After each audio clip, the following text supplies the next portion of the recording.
Comment devenir plus fort grâce aux philosophes de l'Antiquité? Philosophes abordés, Socrate, Épictète, Sénèque, Marc Aurèle, stoïcisme.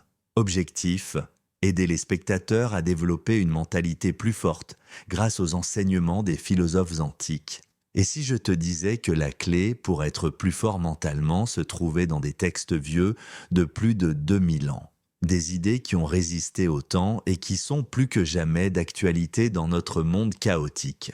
Aujourd'hui, je vais te montrer comment les grands philosophes de l'Antiquité peuvent t'aider à surmonter tes peurs, tes doutes et devenir plus résilient. On va voir ensemble 3 leçons puissantes. La connaissance de soi avec Socrate, la maîtrise des émotions avec les stoïciens et la force intérieure avec Marc Aurèle. Connais-toi toi-même. Socrate. Commençons avec une phrase mythique. Connais-toi toi-même. Elle a été gravée sur le temple d'Apollon à Delphes et Socrate en a fait l'essence de sa philosophie. Que veut dire cette phrase? Socrate pense que toutes nos erreurs viennent d'un manque de connaissance de nous-mêmes. On se ment à nous-mêmes, on fuit la vérité, on évite les questions difficiles. Pourquoi certaines personnes sont perdues dans leur vie? Parce qu'elles ne se posent jamais les bonnes questions. Qu'est-ce que je veux vraiment? Pourquoi je fais ce que je fais? Prends un carnet et écris 5 vérités sur toi-même que tu n'as jamais osé affronter. Mais se connaître, c'est une chose. Apprendre, essayer à gérer ses émotions et son mental, c'est encore un autre défi. C'est là qu'intervient le stoïcisme. Le stoïcisme, la maîtrise des émotions. Les stoïciens nous apprennent une chose essentielle. Ce qui nous rend malheureux, ce ne sont pas les événements, mais notre réaction face à eux. Épictète, tu ne contrôles pas les événements, mais tu contrôles ta réaction. Idée clé, séparer ce qui dépend de nous et ce qui n'en dépend pas. Si quelqu'un te critique, tu ne peux pas empêcher ses paroles, mais tu peux contrôler ta réaction. La prochaine fois que quelque chose t'énerve, prends 10 secondes avant de réagir et demande-toi, est-ce que je peux contrôler ça? Si oui, trouve une solution. Sinon, accepte et avance. Nous souffrons plus dans notre imagination que dans la réalité. Idée clé.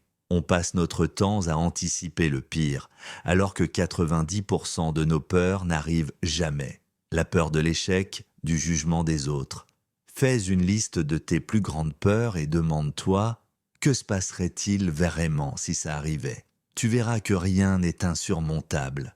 Transition. Mais pour être fort, il ne suffit pas juste de maîtriser ses émotions. Il faut aussi apprendre à résister aux tempêtes de la vie. Et pour ça, on va voir une dernière leçon avec Marc Aurèle. La force intérieure, Marc Aurèle, l'empereur philosophe, a vécu une vie de guerre, de trahison, de souffrance, mais il n'a jamais perdu son calme. Il nous a laissé un message puissant.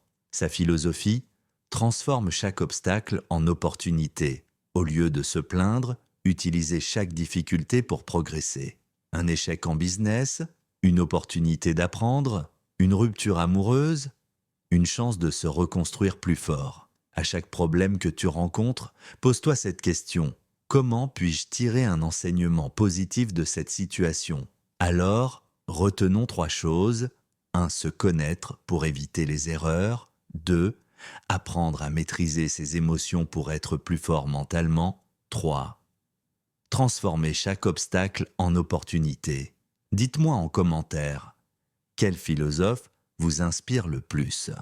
Si cette vidéo vous a aidé, laissez un like et abonnez-vous pour plus de contenu sur la philosophie et le développement personnel.